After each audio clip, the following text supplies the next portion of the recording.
Yes, I think we can now officially start. So let me just share my screen.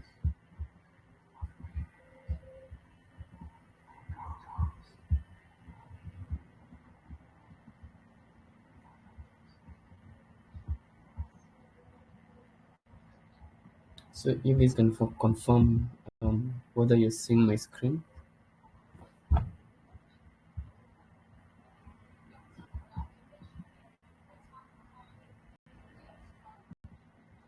If somebody can just unmute and tell me whether they can view my screen.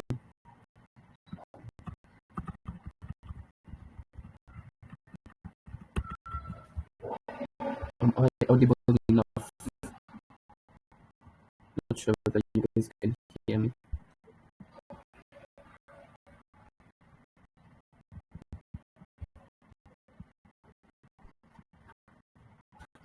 Bella, can you guys hear me? Can you hear me? Yeah, I can hear you. Awesome. So just to do a recap of of the session we did, chain fusion sessions over the last 1 month. So for this particular month, integrations for last week, we started the EVM integrations class with dealing with ckER. So we were able to go to ckER has over the normal ETH, and also check out how we can integrate ckER in our dApp. So for the people who um, weren't available for last week's class, you can check out the recording on YouTube. It's available on YouTube, and also uh, just on the description of the video, you can see the links to the different resources that you need in order to integrate ckER in your dApp. So for today's class, we'll be working with ckER20. As you are aware, ERC20 is a token standard that lives on Ethereum, and it's ideally it's a fungible token, meaning it's a token that exists. Like a replica of the same token can still exist. Yeah. So for the people who are not familiar with fungible and non-fungible tokens, so non-fungible token is a type of token that cannot be replicated or cannot exist twice. So if this particular NFT exists and it represents this specific art, only that NFT exists. Yeah, like a second version of that NFT cannot exist, not unless you just copy paste it or you download the image. Yeah. So for today's session, we'll be going through ckERC20. So ckERC20 is ideally an ICRC2 compliant token that is backed one-to-one with the existing ERC20 token on Ethereum.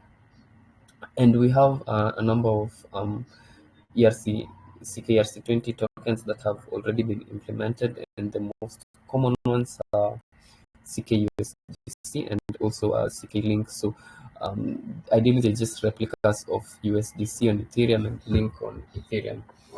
And ckERC20 token, they work similarly to ckBTC and ckETH. So they do not rely on any centralized bridge in order to facilitate the conversion between ckERC20 and also ERC20 token. Yeah. And the advantages of using ckERC20 as compared to now the normal ERC20 tokens are it is cheaper, and it also has faster transactions as compared to the normal ERC20 token. And if you'd like to create an ERC20 token, and a ckERC20 token, you can just submit a proposal on the NNS. Yeah, then once the votes or people have voted on that particular proposal, you can either get an approval to now create the ckER20 token on um, to create it, or yeah, you can just, or your proposal can be rejected. So how exactly does it work? So secure ERC20 functionalities are normally catered by two particular canisters and one helper, Ethereum helper smart contract. So the first canister is the ckETH minter. So this is similar to the ckETH. This is the same ckETH minter that we use for ckETH. So we use it to handle the ERC20 deposit and withdrawal requests. And the reason why we are using the ckETH minter is because the ckETH minter is we will need in order to, for people who have experience on dealing with ERC20 tokens. So we deal on dealing with transactions on Ethereum. You know, for every transaction that happens, there are particular fee that are called gas fees that need to be deducted. So the reason we're using ckETH minter is because the transaction is because the transfers normally require the fee to be in ETH. Yeah, so that's why using the ckETH minter. The second canister is the ledger suite orchestrator, so LSO, which it's responsible for a set of ICRC ledger suites. So one particular ledger suite per one particular ckERC20 token. So for example, the CK Link has its own ledger suite. The CK USDC has its own ledger suite. The CK Pepe has its own ledger suite. So it's like the ledger suite canister is just one particular canister, but then it's responsible for a set of ICRC ledger suites that are linked to the particular ERC20 tokens, yeah, that exist. Then the final smart contract is now the helper smart contract that exists on Ethereum, the Ethereum network. So how exactly do you convert ERC20 tokens to ckERC20 tokens? The first step is the user normally calls an approve function. We'll do this practically so that you can understand it. So the user calls an approve function of the ERC20 smart contract, and the reason they call the approve function is to allow the helper contract to withdraw or to ideally deal with that particular ERC20 token. So for people who are not conversant with EVM or interacting with EVM smart contracts, in order for you to perform ERC20 transactions, or ideally in order for you to for a particular smart contract to accept or to deal with ERC20 transactions, for example, USDC transactions, a user has to approve on their wallet that they want this particular smart contract to handle their particular ERC20 token. Yeah, but we'll just do it practically. Then after the approve function runs successfully, the second step is that the user calls the deposit function on the helper smart contract. Just taking you back, the ERC20 functionalities are normally provided by two canisters and one helper Ethereum smart contract. So for this particular helper smart contract, it has a deposit function. So when the user calls the deposit function, they need to specify the ERC20 contract that they are dealing with. So ideally, they need to put in the contract address of the particular ERC20 token they are dealing with. Of course, they'll have to specify the amount of tokens that they'd like to be withdrawn from their wallet. And also the final thing, which is also important, the principal ID that should be credited for the minted ckERC20 token. So we do not input the actual principal ID, we just input a byte 32 address that is generated from the principal ID. So if you guys just get lost somewhere, just tell me. Yeah. So we input the byte 32 address that is generated from the principal ID. So we'll just also I'll show this practically. There's someone that's unmuted. Okay, yeah. Then the other thing is we so once the user has called the deposit function, the helper smart contract transfers the amount of ERC20 tokens that have been specified to itself. So ideally, this particular helper smart contract over here transfers the ERC20 tokens that was specified to itself. Then it emits an event, of which this event is normally consumed by this particular ckEth minter, of which you can see here its function is to handle ERC20 deposit and withdrawal. So we are on this particular section, the ERC20 deposit. So once it has emitted the event, the event is normally consumed by the ckEth minter. Then the ckEth minter periodically fetches the logs from the helper smart contract. So this is where the ckEth minter is able to see the different events that have been fetched by the helper smart contract. And for every particular event that has been seen by the ckEth minter, the ckEth minter now mints the particular ckERC20 tokens to this particular principal ID that was part of the argument when you are calling the deposit function. So this is just like a diagram that shows how the whole converting ERC20 to ckERC20 tokens work. As you can see, the user of course calls the approve function, approving this particular helper smart contract to deal with this set of amount of ERC20 tokens. Then once this approve function runs successfully, the next function is now the user calls the deposit function, specifying the now this token ID just represents the token address of the ERC20 token, the amount, and now the principal ID of that particular principal that you'd want to mint ckERC20 tokens to it, of which is in byte 32 format. Then once it has called the helper smart contract, of course the helper smart contract transfers calls the transfer function in this ERC20 contract. So it transfers the set amount of ERC20 tokens to the particular user. Then over here is now where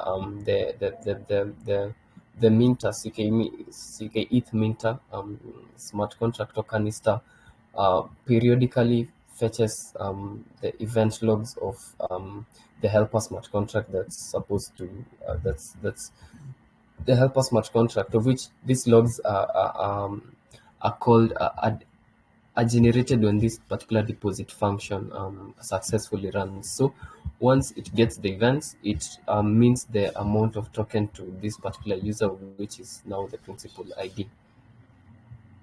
Yeah. So now let's say you've held your ckERC20 tokens and you'd like now to convert them back to ERC20 tokens.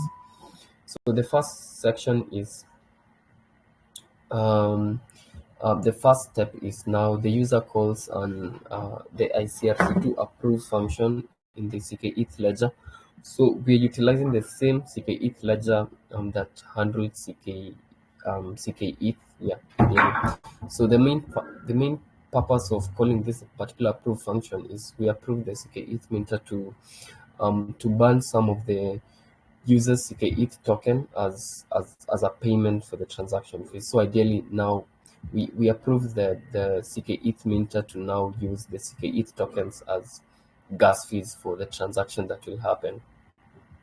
So this means, and this is quite a critical thing to know, you have to have ckEth tokens in order to withdraw ckERC20, because if you don't have the ckEth tokens, you won't be able to withdraw the ckERC20 back to ERC20, because ideally you don't have enough money to pay for the transaction fees. It's just like doing an M-Pesa transaction. If you're doing an M-Pesa transaction of a certain amount, let's say 500, and you only have like 500 and you want to send 500, you cannot, the transaction won't happen because you'll have insufficient funds to pay for the fees that are needed for the transaction. Then once this section runs successfully, the next step is now the user calls the ICRC2 approve function on the ledger of the given ckERC20 token to approve the minter to burn some of the user's ckERC20 tokens. We'll just do it practically. Then once this second function has run, the third function is now withdrawing the ERC20 tokens. So the user calls the withdraw. Am I still audible? Yes. So the user calls the withdraw ERC20 function on the ckETH minter, and of course they specify the canister ID of the ledger from the given ckERC20 token. So if it is ck if it is ck link, of course they'll have to specify the canister ID for ck link. If it's ck USDC, they'll have to specify the canister ID for ck USDC. And the other argument that the function takes is, of course, the amount that's supposed to withdraw, and now the Ethereum destination address, which is now address of the wallet that will receive the ERC20 tokens here.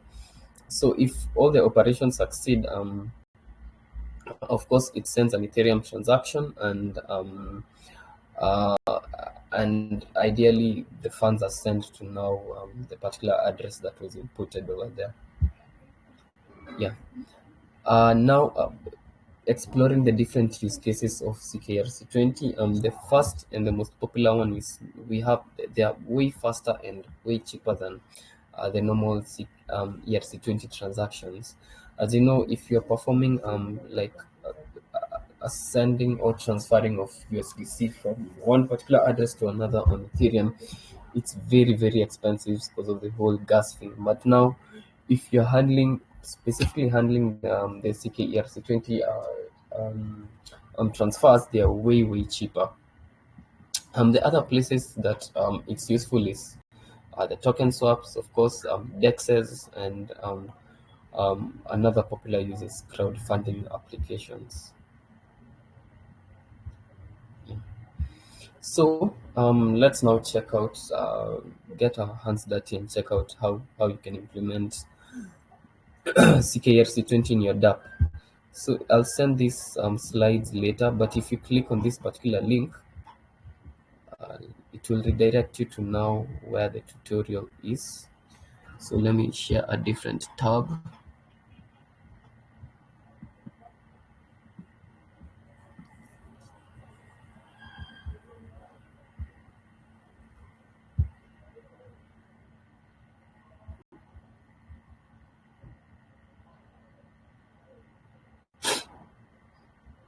Yeah.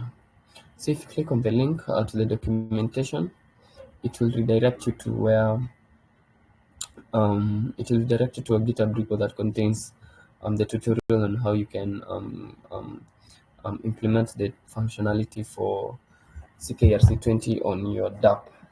So over here it has the important link and resources that you need. But before we get started, just a disclaimer that we are implementing CKC Polia USDC because ideally we want to deal with testnet transactions, because we don't want to spend like real money on this particular tutorial, or when we are learning how to build this particular thing, because it will be expensive on our end.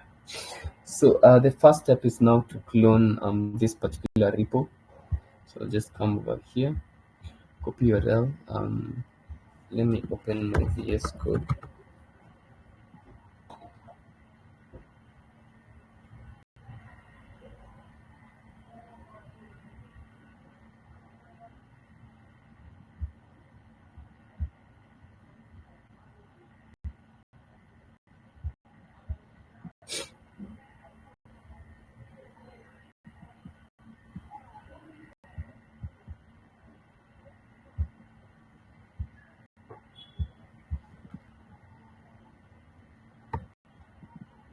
So just a second as I open my VS Code.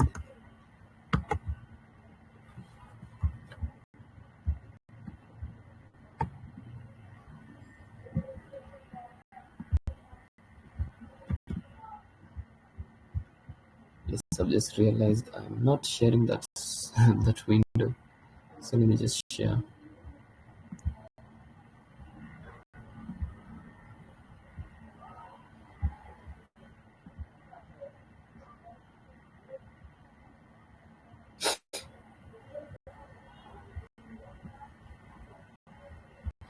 Yes. So the first step will be to clone this repo.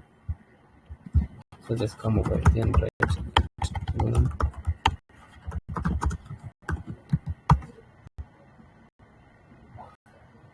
So once it's cloned, I'll just open the whole repo using VS Code.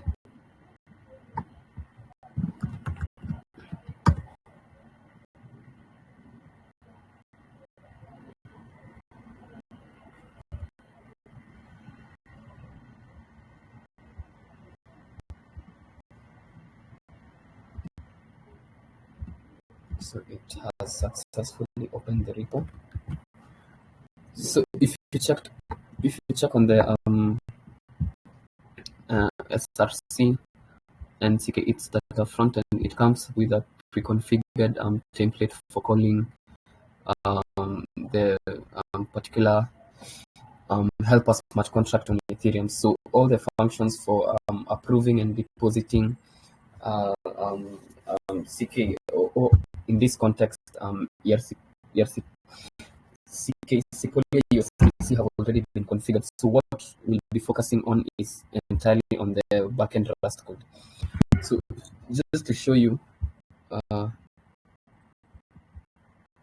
if I do open a second side of the terminal. So the other disclaimer is if you check on the documentation, you're supposed to have minted some Sequoia USDC from the faucet. So I'll just show you how to do this in a few. If I come and run npm start,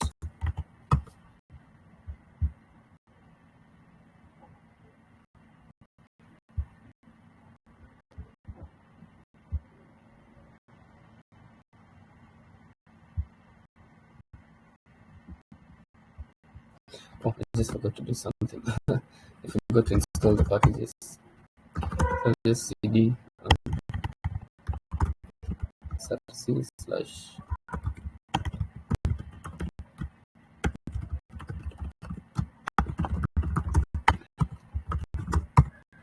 then I'll just install.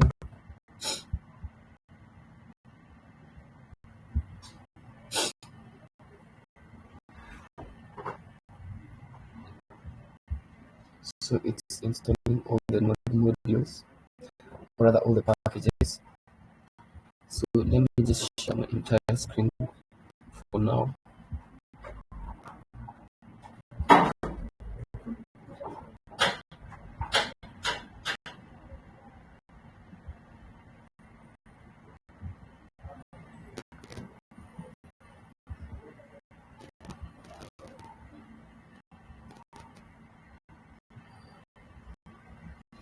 Just a second.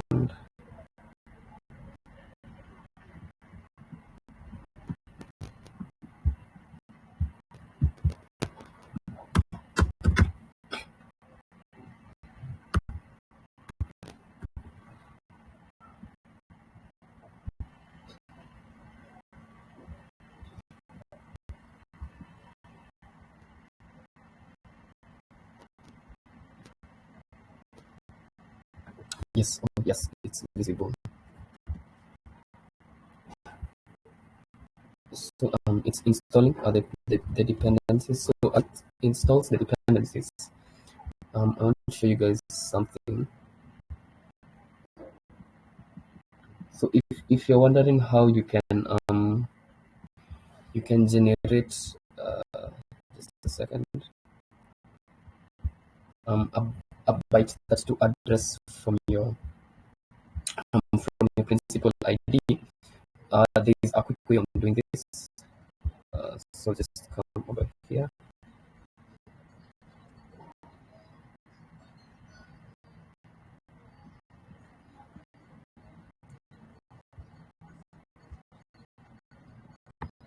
So if you go to this particular link,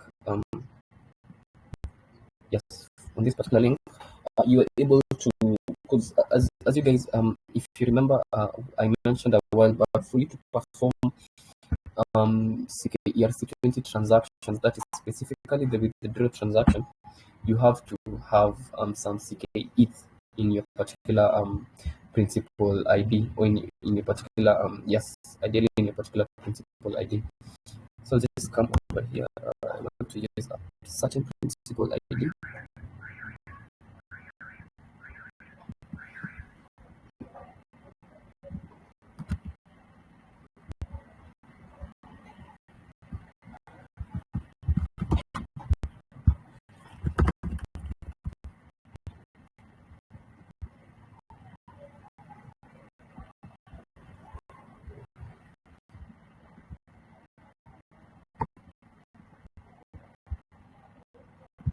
So I want to use this. This is my principal ID. I want to use it for now performing the different transactions. Yes. So if I come over here and I just see the steps, so how to mint principal ETH on your principal ID, the first step is get the canister ID, or get the principal ID of which I have it. The second step is I'll need to generate a by 32 address from the generate by 32 address function, which is this one. So just click on generating, and it generates it. I'll copy it. I don't know, it's failing to copy, but I'll just manually copy it. And then once I've copied it, I'll just input it over here. Yeah, as you can see, step 4, put the generated by 32 address in the deposit ckETH section, and I'll enter the amount of ckETH that I'd like to deposit. But now I won't do this because my principal ID already has some ckETH in it. So if I just click on check balance,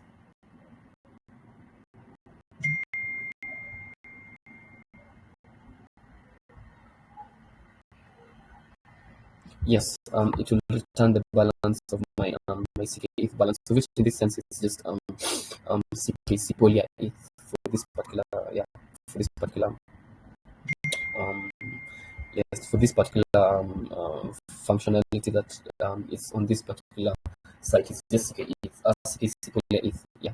But first of all, before I deposit ckETH, I need to ensure I've connected my wallet, or I'll get an error failed to send ETH. Yeah.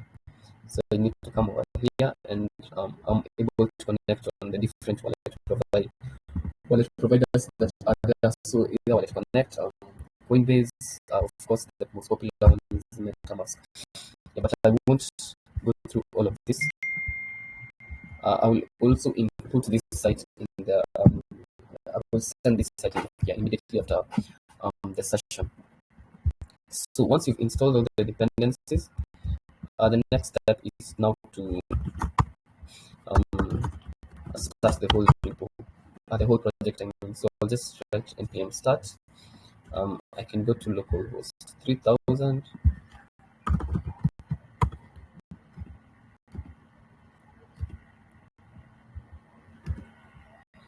Yes, and I'm getting an error.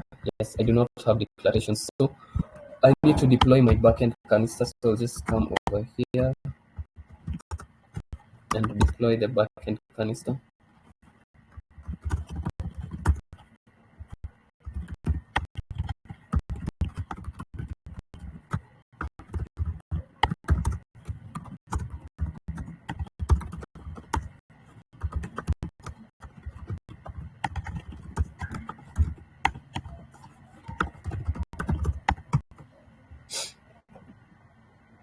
So it's ideally just compiling everything, also installing the packages, and now deploying the backend canister. In the meantime, I'll just close that particular script so that I can run it once all the packages have been compiled and the backend canister has been deployed. Yes, and my laptop is almost dying, and I do not have electricity at my place.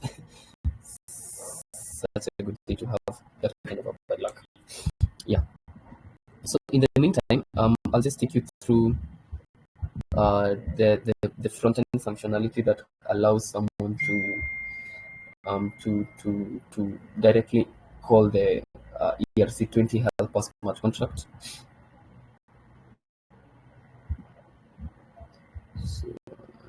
sure why it's not loading.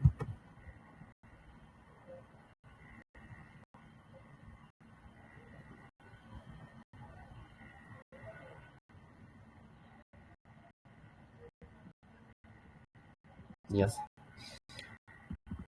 So as you can see, the first thing is we have our Sepolia USDC address, of which is a variable called Sepolia USDC address. The second thing is we have our ERC20 ABI, which shows the ideally it just provides an ABI for the approved functionality that we'll need to call the Sepolia to call this particular function on the Sepolia USDC address. Now the main function. Okay, I won't go through this function. Yes, this is the main function for now approving the helper contract address to use a certain set amount of Sepolia USDC. So as you guys remember, as we mentioned a while back, in order for your helper contract address to deal with ERC20 tokens, we need to approve it first so that it can deal with the ERC20 tokens. So as you can see over here, the arguments are the helper smart contract address and also the amount that we'd like the helper smart contract address to deal with. Then once the approved functionality runs successfully, the second functionality that we'll call is now the deposit, of which we'll deposit of which the arguments are now the Sepolia USDC address. So this is the ERC20 address of that particular token we're dealing with, the amount, and now this particular canister deposit address is this this byte 32 address that has been generated from our principal ID. Then once we're done with that, this is just a function for verifying whether it has run. We can now start. That is once we have successfully minted Sepolia USDC to our account or to a particular canister ID. We can now start running them or start writing the Rust backend logic. So I can see I got an error, yes, which I hadn't run the FX start, so I'll just come and run the FX start clean background.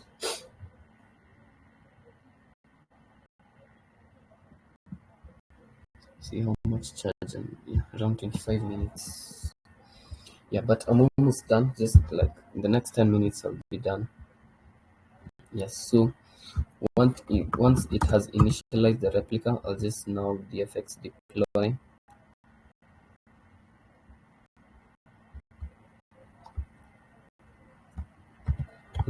These functions or these scripts have already run the generate script and also generating the candid script and also the declaration. So I can now start my front end section. So I'll just run npm start. Yes, and I come to localhost 3000.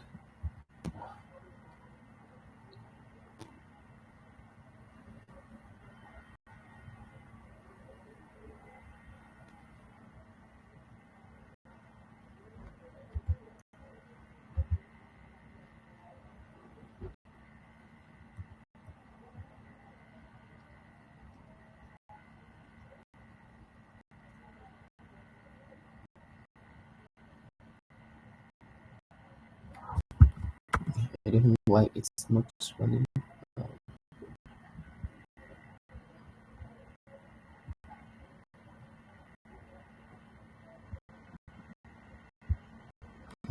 Okay, let's do this. Yeah, so the reason it's not running is because the as you can see, we're getting an error process is not defined, meaning we are trying to access some certain variable that's dependent on Node.js from our front-end section or from our web browser, of which it will not run successfully since we haven't clearly created, or we haven't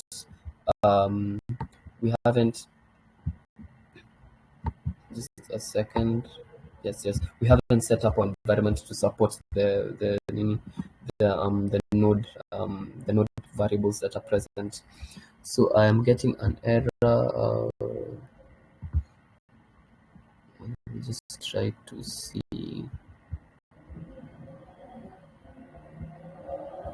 Yes, so I'll just rerun the command again for deploying. Yeah.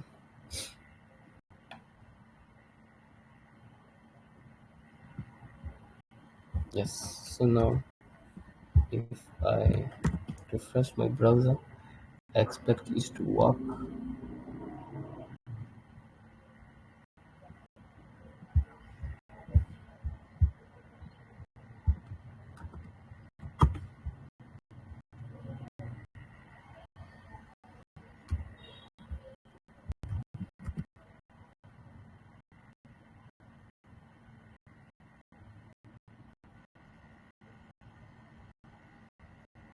Yes, and it has worked.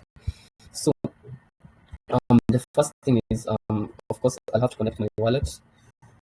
So this pre-made starter template allows you to now deposit some Sepolia USDC, or directly convert some Sepolia USDC to CK Sepolia USDC. So you just convert the the ERC20 token to now CK ERC20. So I will connect my MetaMask wallet. Yes.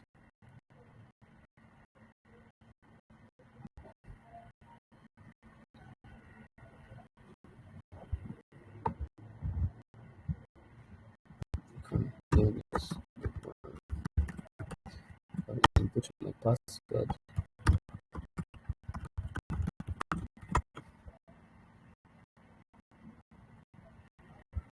Yes, and I will use this particular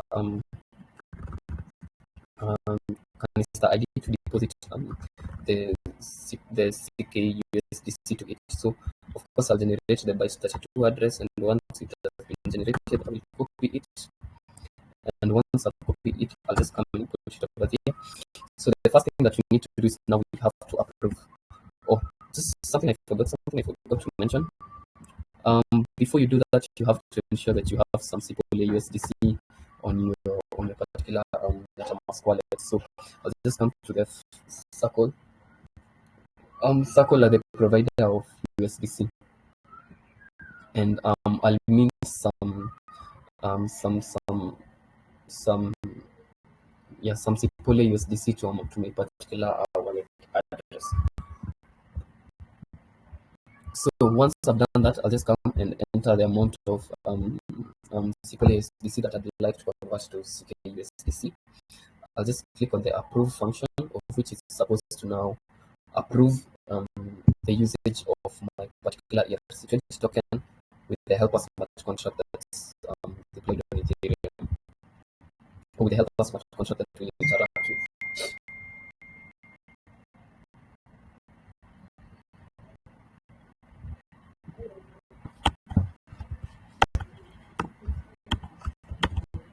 So I'll just input the amount over here.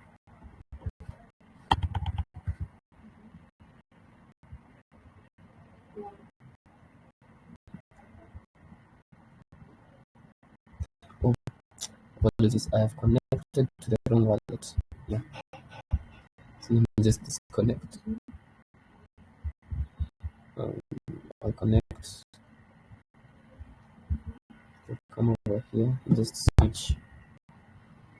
Yeah, the particular wallet that I had connected to isn't doesn't have this Sepolia USDC. Just come over here and connect to this particular wallet. Yes, and now I can call the approve function. So if my wallet, not me, if my wallet, but if my laptop goes off, we'll just continue or pick up the session from next week, just in case, because I can see over here my battery is just yeah, roughly 10 minutes. It has a lifespan of roughly 10 minutes for now. Yeah, so you can see approval successfully. You can now proceed with the deposit. So I'll just click on deposit, and of course the MetaMask wallet pop-up will appear.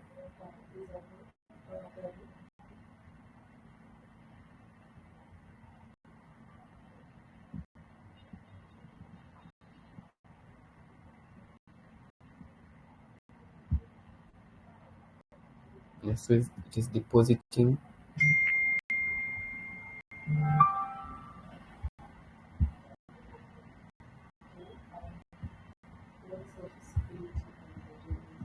So it has successfully deposited the Sepolia.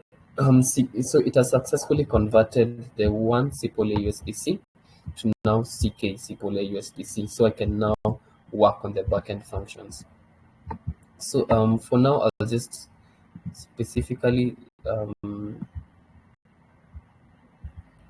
yes. For now, we'll now start working on the backend logic. So allow me to only share my VS Code tab.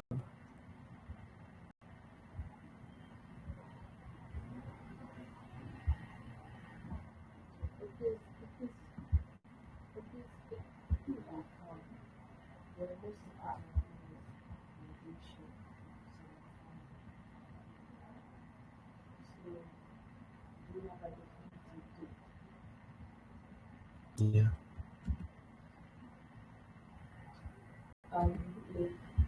So the first function that you're going to write is a function for checking the balance of ckUSDC on my particular canister ID. So I am going to import a number of structs from a particular package called b3utils. So these are the structs I will import, of which it contains the different structs that I am supposed to use in order to check the balance of my my CK Sepolia USDC. Then the second thing that I'll need to do is I'll need to define the ledger canister ID that is supposed to that is responsible for storing the balance of the CK Sepolia USDC. So once I've created a variable that has the ledger canister ID, I will now insert the function for checking the balance. So because of time, I'm just directly copy pasting the function. As you can see, it has one argument, principal ID, which you're supposed to input your principal ID. Then it creates a new account from the principal ID. Then it calls the USDC ledger canister, the balance functionality from the USDC ledger canister. Yeah. So once I've written that function, the next function that I'm supposed to write is now the function of converting. I've forgotten to import this particular struct, so I'll just import use candid principle and also not. Yeah. So if I save it, yes, all the errors will disappear. So my laptop is about to go off. So I'll just do one functionality of approving ckETH banning. So as I had mentioned, in order for us to to directly convert ckUSDC back to USDC, we need to call the ckETH minter canister in order for it to approve the ckETH that we're going to use for the transaction fees. So the first thing that I'll do is I'll create a variable containing the different ledger canister IDs. Then once I have created those variables, I'll just import a few packages from the b3utils ledger uh, package, or a few structs from the b3utils ledger package. Then once I've done that, I can now create the function that's supposed to approve the banning of ckETH for my particular principal ID or canister ID. So this is a function, as you can see. It takes in two arguments, the user principal and the amount. So it creates a sub account from the user principal. Then it it of course creates a principal from the ckETH minter. Then the spender is of course the ckETH minter canister. This is the spender that we are proving we are proving to use the particular ckETH from our particular canister ID. Then, of course, we will create the approve arguments struct, which contains the different arguments that are responsible for that are being called from the ICRC2 approve functionality. Then the next thing that we'll do is now we'll call the ckEth ledger canister. So we'll specifically call the ICRC2 function from the ckEth ledger canister, and the arguments are this particular approve arguments, and of course the we'll not use any cycles for this particular functionality, so our cycles will be 0. Yeah, so we'll just call no pay cycles. Yeah, once we've done this, the next thing is now to compile the project and now redeploy it. So from next week, we'll just continue from where from now where we've left off. So we'll do the rest of the functionality that are responsible for conversion of ckUSDC back to now USDC. So once I've done that, I will compile everything again and redeploy the backend canister.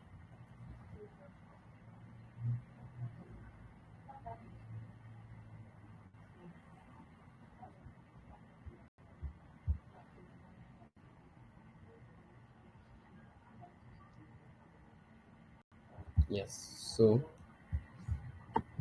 I will follow this particular link. So let me share that particular tab.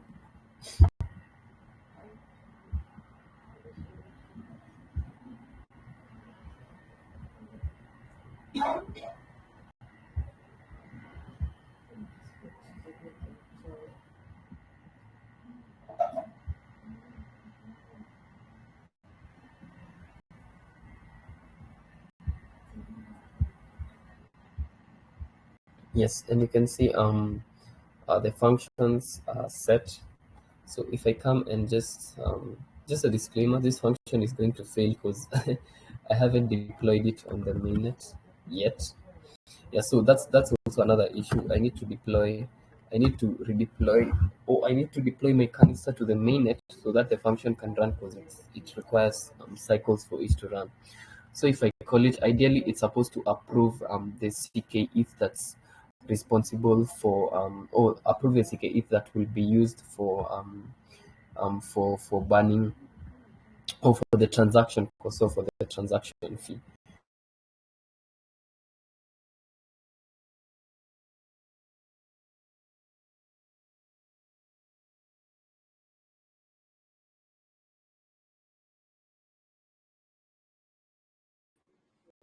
Yes, apologies, my laptop just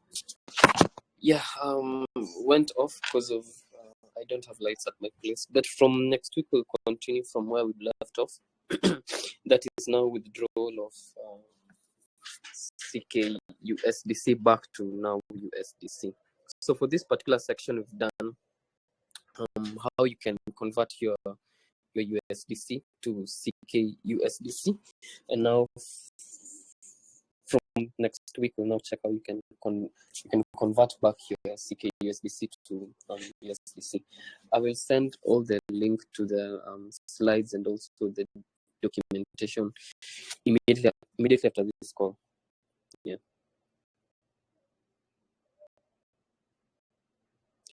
So if you have any questions, feel. For now, I think we can end the call. Yeah. Apologies for my electricity issue. Yeah, such a bad day for me not to have lights.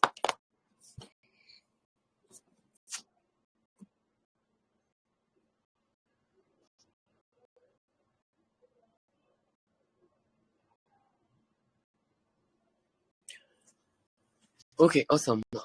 Have a good day, and we'll share the recording latest by tomorrow. Yeah, and I am sending all the resources immediately after this.